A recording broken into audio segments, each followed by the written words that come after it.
"They left your son here," said the girl, pointing to the locked warehouse, "but when they go inside, they discover something terrible." Let me know what you thought of this story in the comments with a score from 0 to 10, and tell me what city you're watching from. I really want to know if you like my story and get to know you better, so subscribe to my channel to support my work. I'm counting on your help. The phone rang 3 times before Arthur Morgan could answer, his hands trembling as he balanced stacks of contracts on his office desk. Isabella's desperate voice cut through the stuffy afternoon air of Cedar Creek like a cold blade. "Arthur, Caleb didn't come home from school." The ragged breath of his wife of 15 years echoed through the device. "I called his teacher, his friend's parents. I've looked everywhere. Nobody knows where he is." The words hit Arthur like a punch to the gut. At 48, the owner of the largest construction supply distributor in the region had faced business crises, unfair competition, and financial problems, but nothing had prepared him for this moment. Caleb, his 8-year-old son, was the center of his universe, the reason he worked 16 hours a day, building an empire that would one day be his. "Calm down, love. He must have gone to play at a friend's house and forgot to tell us," Arthur said, trying to keep his voice steady while his heart raced. "I'm coming home now. We'll find him together." But as he sped through the familiar streets of Cedar Creek toward the upscale neighborhood where he lived, Arthur felt a growing chill settle in his chest. Caleb was an obedient child, responsible beyond his years. He would never intentionally cause his parents this kind of worry. The house was in chaos when Arthur arrived. Isabella paced back and forth in the living room, her blonde hair disheveled and her eyes red from crying. On the coffee table lay a handwritten list of all the places they had already searched: the school, the neighborhood park, the grandparents' house, the homes of at least 10 classmates. "I've called everyone, Arthur. No one has seen Caleb since he left school at 5 this afternoon," Isabella said, her voice breaking on the last word. "His teacher, Ms. Beatrice, said he was normal during classes, played with friends during recess, did his homework. Nothing was different." Arthur hugged his wife, smelling the delicate perfume she always wore, mixed with the salty scent of tears. "We're filing a missing persons report now. We can't waste any time." The next 72 hours became the longest period of Arthur's life. The entire city mobilized to search for Caleb Morgan. Employees from the distributorship left their posts to form search parties. Family friends scoured every street, every vacant lot, every abandoned building on the outskirts of Cedar Creek. The authorities set up roadblocks at the city exits, questioned residents, reviewed security cameras. Isabella didn't sleep a single hour during those 3 days. She remained seated on the living room sofa, the phone always in her hands, waiting for a call that never came. Her perfectly manicured nails were bitten to the quick, and she had lost at least 7 pounds, refusing to eat anything but small sips of water. On the morning of the 3rd day, as Arthur arrived at his office to coordinate another day of searching, he found something that left him paralyzed. In front of the main entrance of Morgan Construction Supplies, a small girl was sitting on the cold cement floor. She couldn't have been more than 4 years old, her brown hair tangled and dirty, her feet bare and bruised, her clothes torn and stained with dirt. "Hi, mister," the girl said in a sweet but tired voice, lifting her large, dark eyes to Arthur. "I know where your boy is." Arthur felt the world stop around him. The movement of the street, the noise of the cars, the voices of employees arriving for work. It all became a distant echo.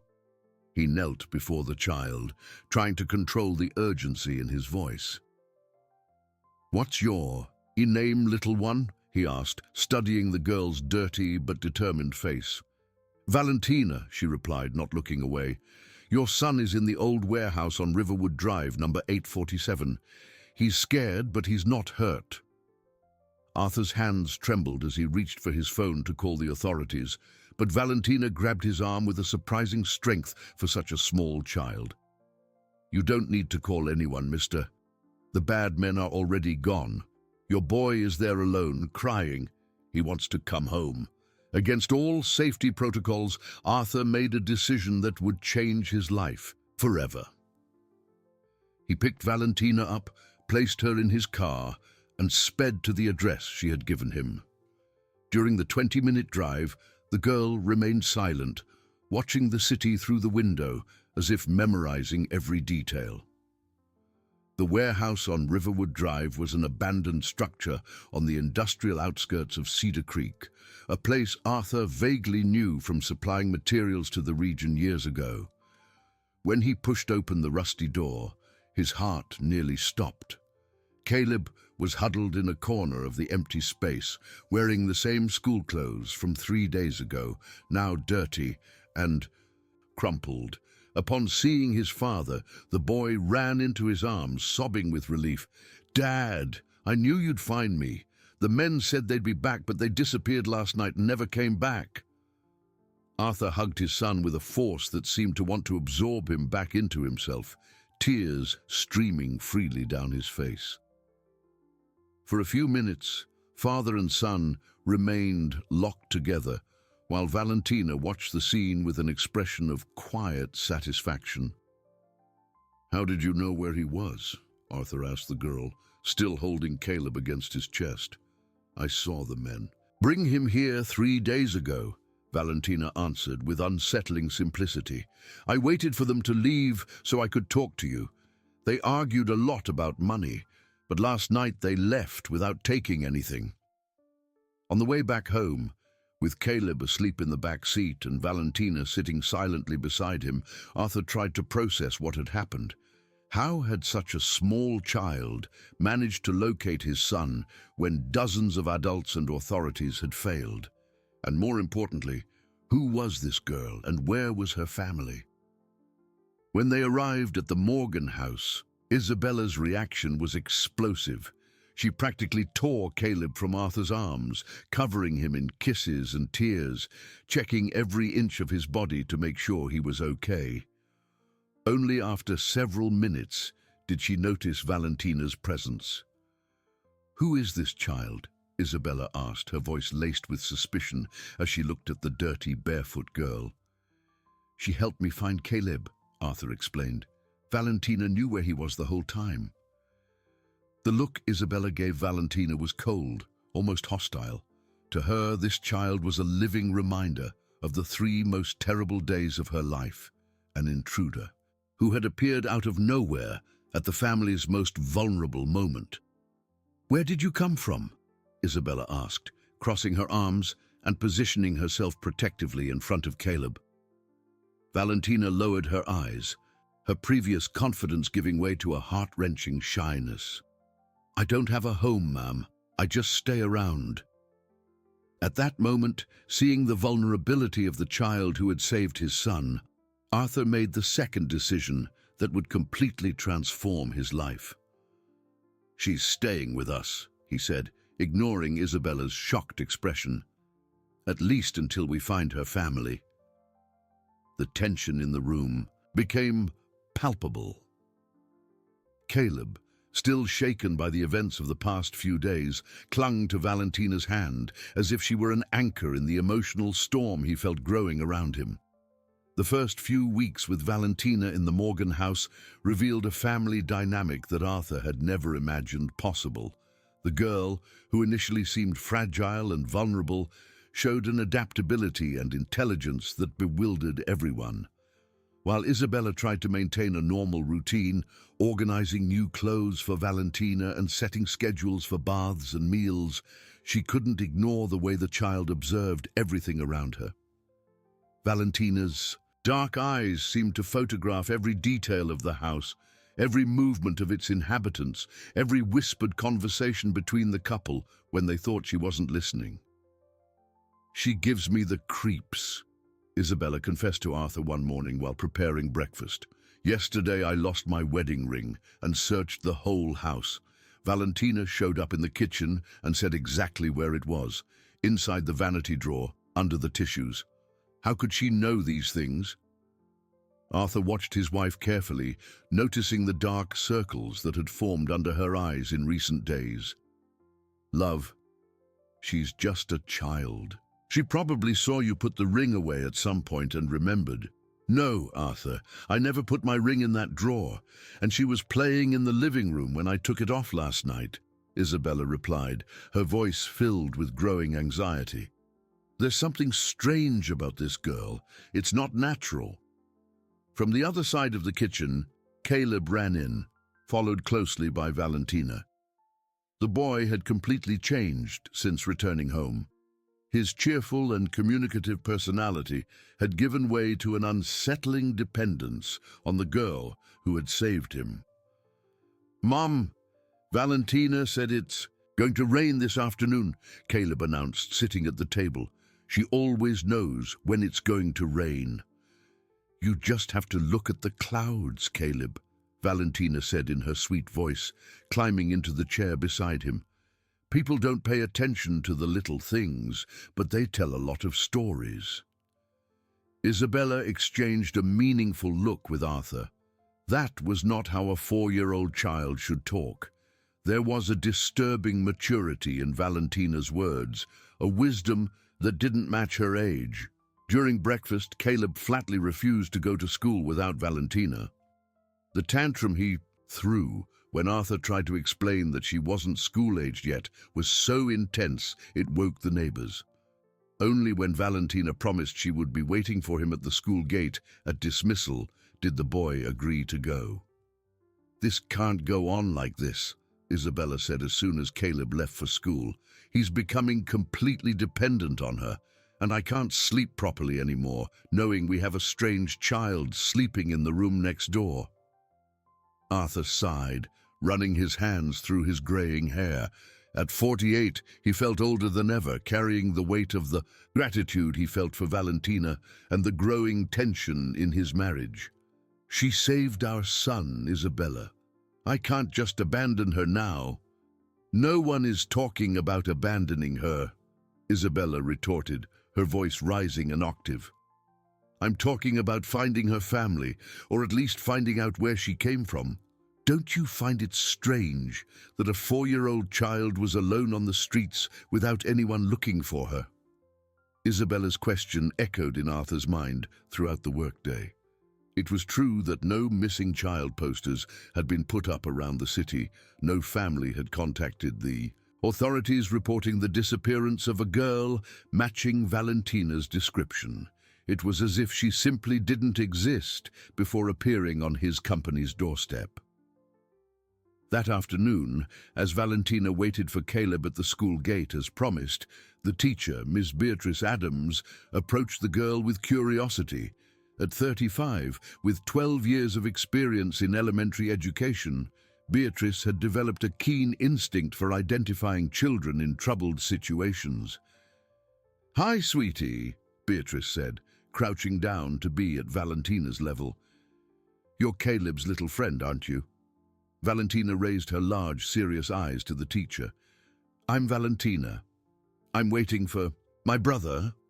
The word brother caused a tightness in Beatrice's chest. She knew Caleb was an only child, and the way he had changed since the kidnapping deeply worried her.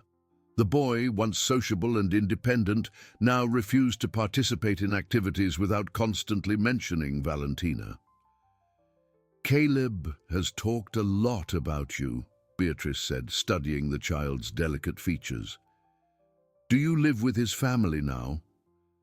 "For now," Valentina replied, her voice tinged with a melancholy that shouldn't exist in such a young child. "People always say, 'for now,' when they talk to me." At that moment, Caleb ran out of the school and threw himself into Valentina's arms as if he hadn't seen her in days instead of just a few hours. The intensity of the boy's reaction made Beatrice frown with concern. "Valentina, you promised you'd be here," Caleb exclaimed, hugging the girl with excessive force. "I always keep my promises," Valentina replied, returning the hug with a tenderness that contrasted with her verbal maturity. On the way home, Caleb chattered incessantly about his day at school, but always directed his stories to Valentina as if she were the only person in the world who truly mattered. When they arrived at the Morgan house, they found a scene that would change everything once more.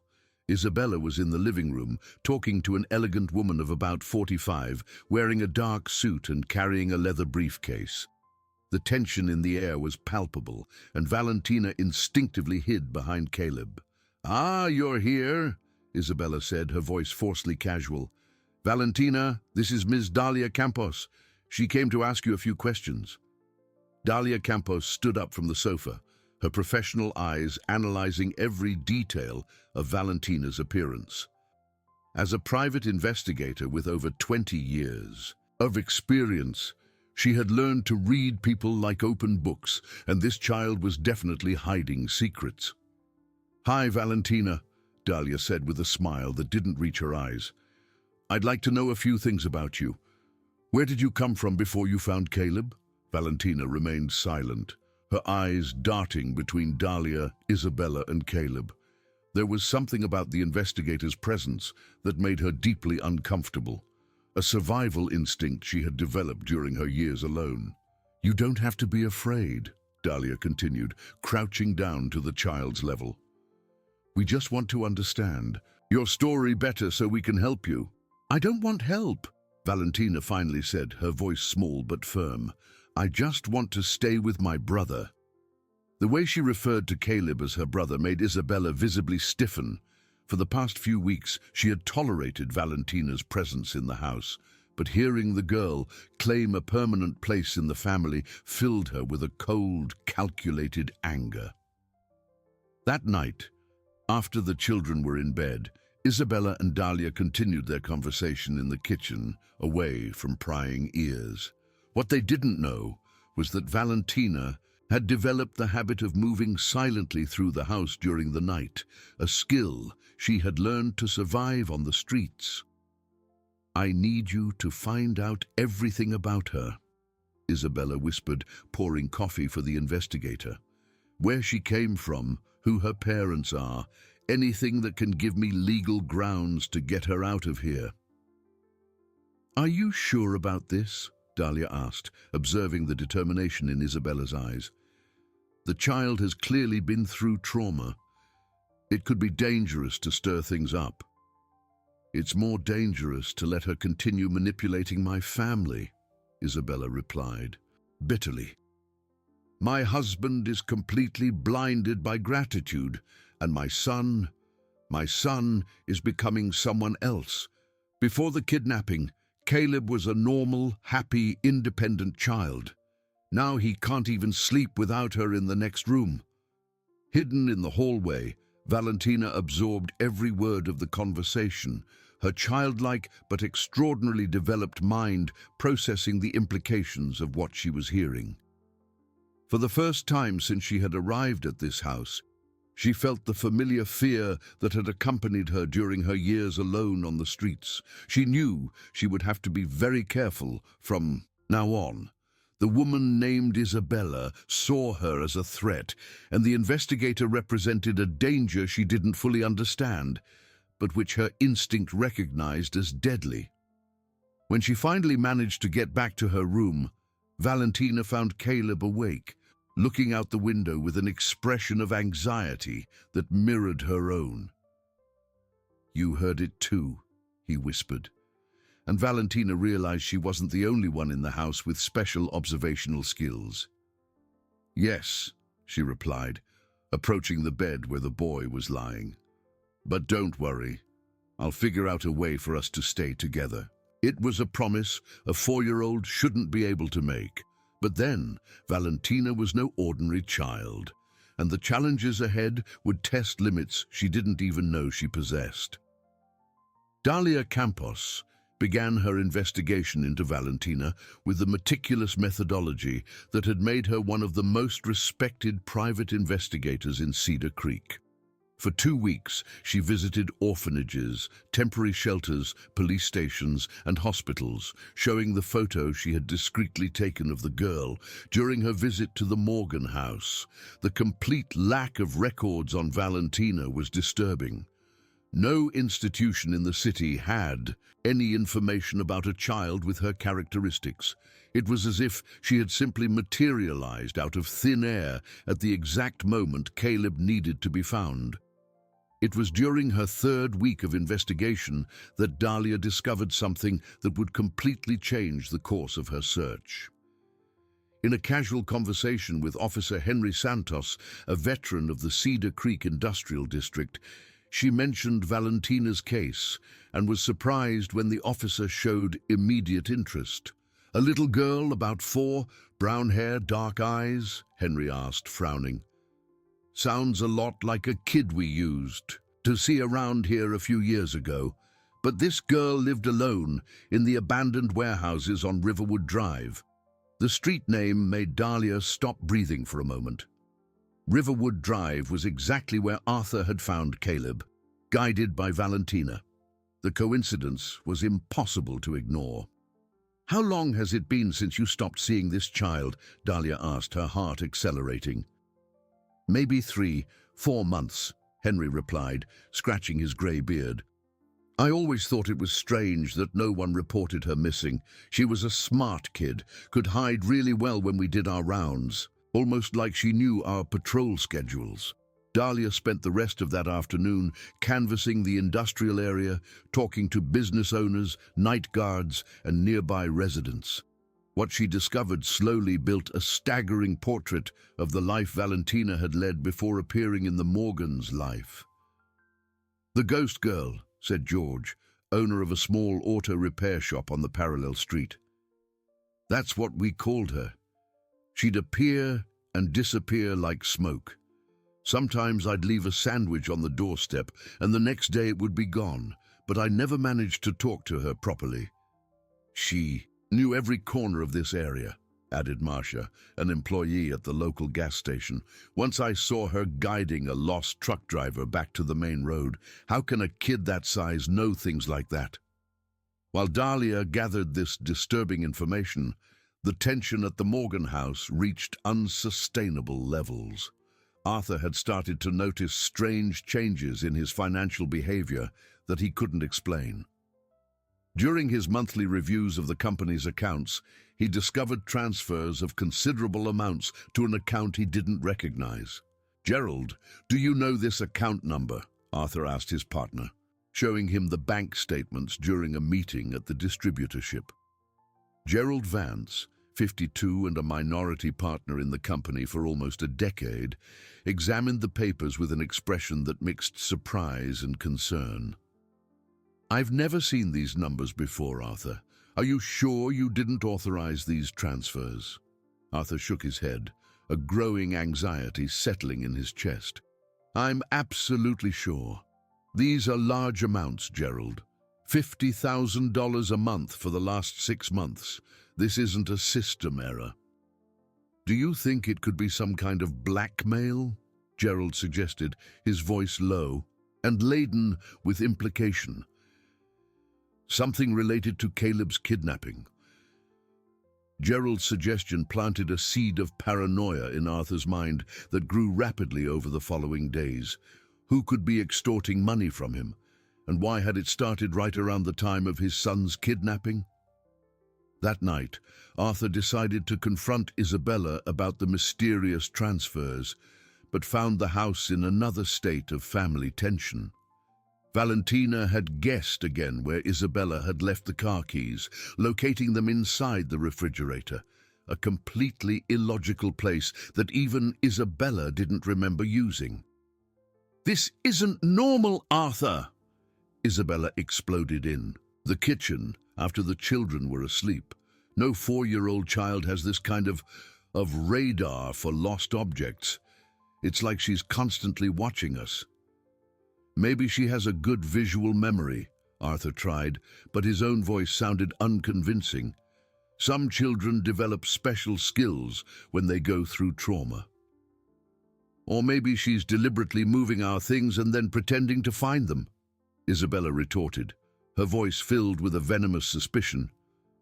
Have you ever thought of that? That maybe she's manipulating this whole situation? Isabella's accusation echoed in Arthur's mind all night. For the first time since Valentina had arrived in his home, he began to question his own perceptions of the girl. How had she really known where Caleb was? And why did she appear just when he needed help the most? The next morning, Dahlia made a discovery that would completely change the course of her investigation. In the old police archives, she found a report dated 3 years ago, the abandonment of a child approximately 1 year old in the industrial district of Cedar Creek. The child was found near Warehouse 847 on Riverwood Drive. Dahlia read aloud to herself, her heart racing. Female, apparently healthy, no identification documents, sent to the St. Anthony Municipal Shelter. Dahlia rushed to the St. Anthony shelter, located on the outskirts of Cedar Creek. The director, Sister Constance, a 60-year-old woman with 4 decades of experience caring for abandoned children, remembered the case perfectly. Valentina Santos, the sister said, flipping through old files. She was with us for 8 months. She was a very quiet baby, almost never cried. But there was something different about her, an intensity in her gaze that made me uneasy. What happened to her? Dahlia asked, her anxiety growing. She was adopted by a family, the sister replied, but her expression darkened. Nathan and Rosalie Farrell. He was a mechanic. She worked in a clothing factory. They seemed like good people, went through all the legal processes. And then, 2 years later, Rosalie died in a work accident, the sister continued, her voice growing heavier. Nathan brought Valentina back, saying he couldn't take care of her alone, but the child didn't even stay with us for a week. Dahlia felt a shiver run down her spine. She ran away. Simply disappeared, Sister Constance confirmed. She was a 3-year-old child, but she managed to get out of the shelter without anyone noticing. We searched for months, but we never saw her again, until now. That afternoon, Dahlia began a frantic search for Nathan Farrell. What she discovered left her even more disturbed. Nathan had been an employee at Morgan Construction Supplies for almost 5 years, working as the head mechanic for the company's truck fleet. He had been abruptly fired 3 years ago, exactly around the time Valentina disappeared from the shelter. Fired for cause, Dahlia read from the employment records she managed to access. Reason, misappropriation of company parts and equipment. The connection between Nathan Farrell and Arthur Morgan could not be a coincidence. Dahlia felt she was about to discover something that would change everything, but she needed more information before presenting her findings to Isabella. Meanwhile, at the Morgan house, Valentina had begun to show signs of stress that worried even Isabella. The girl, normally quiet and observant, had become restless at night, wandering the house with a frequency that disturbed the whole family's sleep. She's afraid of something, Caleb commented at breakfast, observing Valentina's sunken eyes. Last night I heard her crying softly. Crying about what? Arthur asked, studying the girl's pale face. I don't know, Caleb replied, taking Valentina's hand protectively. But she said bad people are looking for her. Caleb's statement made Arthur and Isabella exchange a meaningful look. For the first time, they both wondered if they were protecting Valentina or putting themselves in danger by keeping her in their home. That afternoon, when Dahlia arrived at the Morgan house with a thick envelope containing all the results of her investigation, she found a family on the brink of a nervous breakdown. The tension was so palpable that even Valentina, with all her observational skills, seemed confused about how to navigate the situation. I've discovered some important things about Valentina, Dahlia announced, sitting in the living room with a grave expression. But you need to be prepared for what I'm about to tell you. Isabella sat up straighter in her armchair, her eyes shining with a mixture of expectation and triumph. She would finally have the information she needed to permanently remove Valentina from her home. Arthur, on the other hand, felt a growing sense of dread settle in his stomach. He had the feeling he was about to discover something that would change his life in ways he couldn't even imagine. From the hallway, where she had learned to hide to listen to important conversations, Valentina held her breath, preparing to discover truths about herself that her young mind might not be ready to process. Nathan Ferrell is Valentina's biological father, Dahlia announced, her words falling into the room like silent bombs. And he was your employee for 5 years, Arthur. You fired him for cause 3 years ago. The silence that followed was deafening. Arthur felt as if the floor had disappeared from under his feet, while Isabella rose from her armchair, her eyes shining with a cold, calculated satisfaction. Fired for what? Arthur asked, his voice coming out as a hoarse whisper. Misappropriation, Dahlia replied, consulting her papers. According to company records, he was caught stealing truck parts. The complaint was filed by... She paused, checking the document again. Gerald Vance, your partner. Arthur closed his eyes, painful memories beginning to form in his mind. He vaguely remembered the case of Nathan Ferrell, an exemplary employee who had suddenly become a problem. At the time, he had completely trusted Gerald's word, who had presented seemingly convincing evidence of the theft. There's more, Dahlia continued, relentless. Nathan tried several times to contact you after being fired, but never got a meeting. According to neighbors, he fell into a deep depression, started drinking, lost his house. That's when he abandoned Valentina in the same place where she would later find your son. From the hallway where she was hiding, Valentina absorbed every word with an understanding that went beyond her years. Finally, the fragmented pieces of her life began to make sense. The sad man who sometimes appeared in her oldest dreams was her father, and the place where she had grown up alone was where he had left her when he could no longer care for her. Where is Nathan now? Arthur asked, fighting a rising wave of nausea as he realized the implications of everything he was hearing. He works as a mechanic in a neighboring town, Dahlia replied. He managed to recover from alcoholism, but still lives with the guilt of abandoning his daughter. He doesn't even know she's alive and safe. Isabella, who had remained silent throughout the revelation, finally exploded. Then it's settled. The girl goes back to her biological father. We can't keep a child here who shouldn't even be here. It's not that simple, Dahlia interrupted, watching Arthur's reaction with professional interest. There are other issues involved, like the bank transfers you mentioned, Arthur. Arthur looked up, confused. What does that have to do with Nathan? The transfers are to an account in his name, Dahlia revealed, pulling another document from her folder. $50,000 a month for the last 6 months. Someone is paying money to Nathan Ferrell, and I suspect he doesn't even know where it's coming from. The room began to spin around Arthur. Someone was using his bank accounts to make transfers to Valentina's father, the same child who had saved his son. The coincidence was impossible, but the alternative, that it was all part of an elaborate plan, was even more terrifying. Gerald, Arthur whispered, the realization hitting him like a lightning bolt. Gerald has access to the company's accounts. At that exact moment, as if summoned by the mention of his name, Gerald Vance walked into the Morgan house without knocking. His unexpected presence made everyone in the room turn to him with surprise and growing suspicion. Sorry for the intrusion, Gerald said, but his tone carried no regret. I came to check on how you're handling the child situation. Dahlia immediately sensed the tension Gerald's arrival had created. Her years as an investigator had taught her to recognize when someone arrived at a moment too convenient to be a coincidence.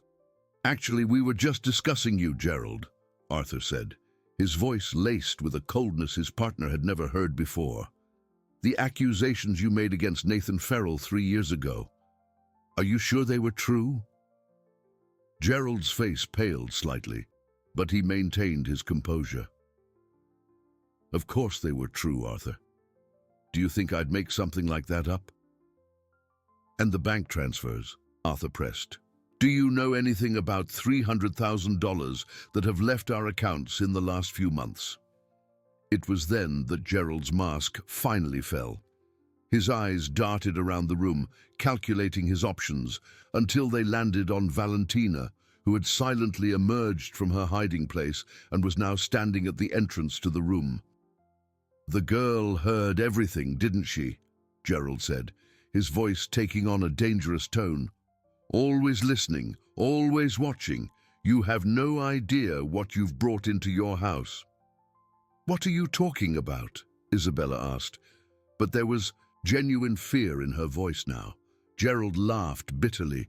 "You think it was a coincidence the girl knew where Caleb was? You think it was luck she showed up just when Arthur needed a miracle most?" Arthur stood up from his chair, his fists clenched. "Explain yourself, Gerald."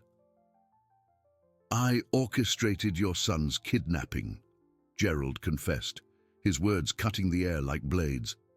"I needed you to be desperate enough to sell me your company shares for a fraction of their real value. I just didn't count on her interference." Gerald pointed at Valentina, who remained motionless, her large eyes absorbing everything. "The damn ghost girl of the industrial district. She saw everything, from the planning to the execution. And when my associates abandoned Caleb because you weren't paying the ransom fast enough, she showed up to save the day." Dahlia discreetly took out her cell phone, starting to record the confession. "So the transfers to Nathan were to keep him quiet in case he ever decided to investigate what really happened to his job," Gerald completed. "Dirty money, bought with dirty money."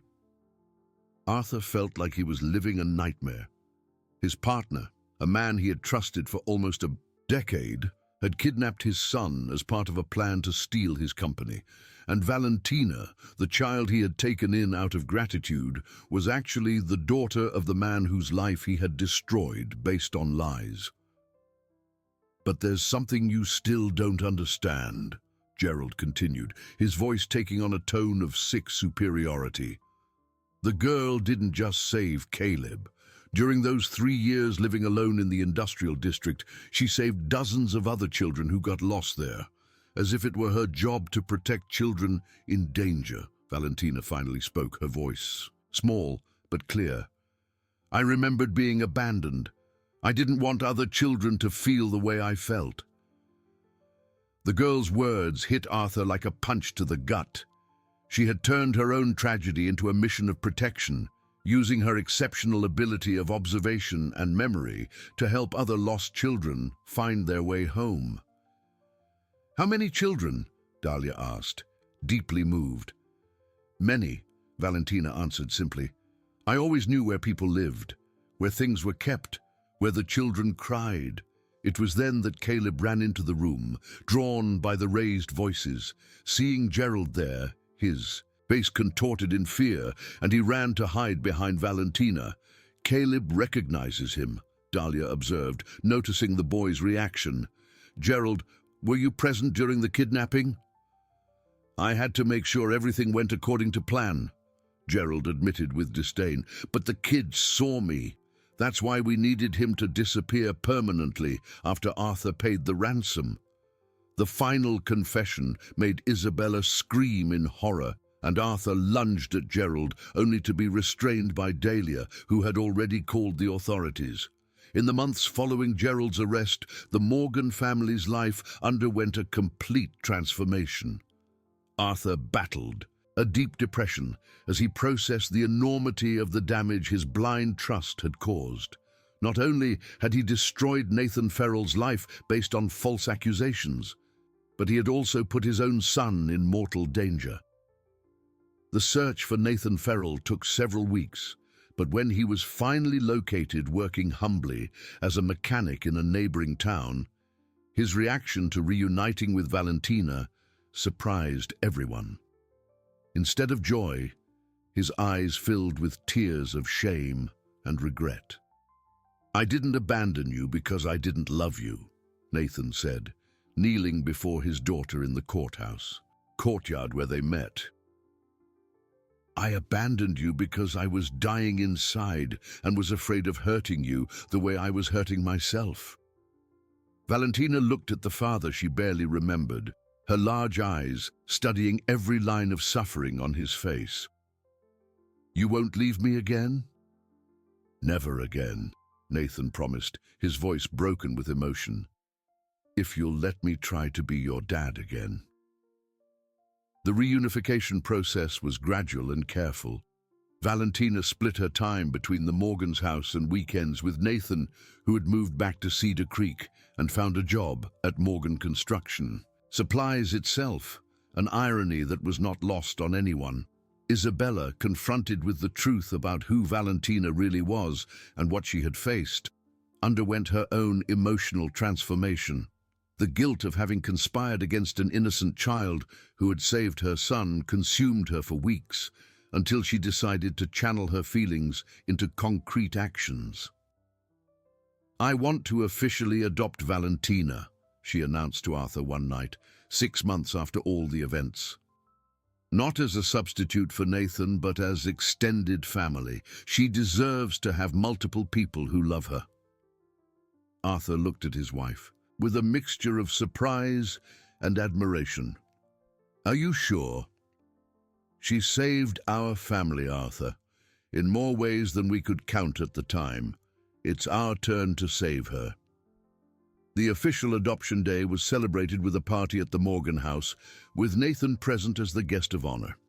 Valentina, now 5 years old, and finally with an official birth certificate, wore a blue dress that Isabella had chosen especially for the occasion.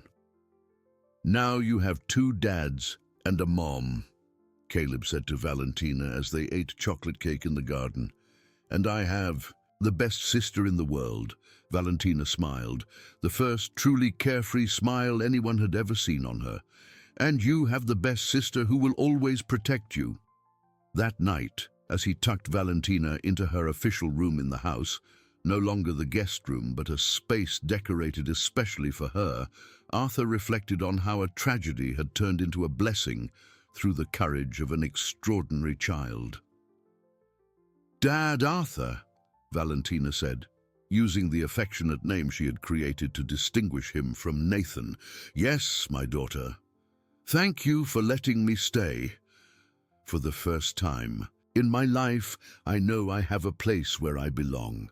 Arthur kissed the girl's forehead, his eyes moist with tears of gratitude. Valentina had come into his life as a mysterious stranger on a morning of despair, but she had become the daughter he never knew he needed, teaching him about courage, forgiveness, and the transformative power of unconditional love. The little girl who had once lived alone, protecting other lost children with her extraordinary ability of observation, now had her own family to protect and be protected by. And that night, for the first time in her short but intense life, Valentina fell asleep knowing she would never be alone again. If you enjoyed this video, please subscribe to my channel. I promise to bring you videos every day that will make your life happier. Comment on what you thought of my story with a score from 0 to 10, and thank you very much.